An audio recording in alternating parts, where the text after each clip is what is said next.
আকাশচুম্বী ভবনের চূড়ায় আগুনের লেলিহান শিখা। ৬০ তলা ভবনটির ৫৭ তলায় সূত্রপাত হয় আগুনের, যেখানে ছিল একটি রেস্টুরেন্ট। পেট্রোনাস টাওয়ার ৩ নামের এই ভবনের অবস্থান মালয়েশিয়ার রাজধানী কুয়ালালামপুরে।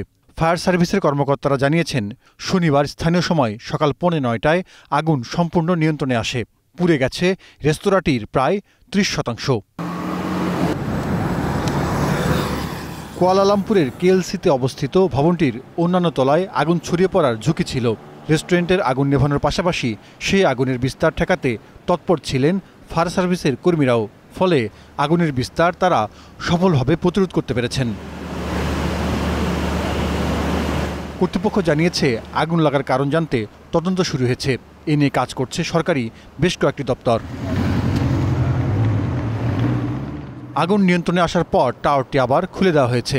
তবে তদন্ত শেষ না হওয়া পর্যন্ত ওই রেস্তোরাঁ সাময়িকভাবে বন্ধ থাকবে। পেট্রোনাস টাওয়ার ৩ ক্যারিগুলি টাওয়ার নামেও পরিচিত। আকাশচুম্বী ভবনটি মালয়েশিয়ার ৮ম সর্বোচ্চ ভবন। এটি পেট্রোনাস টাওয়ার কমপ্লেক্সেরও অংশ। Jahidur Rahman, Star news.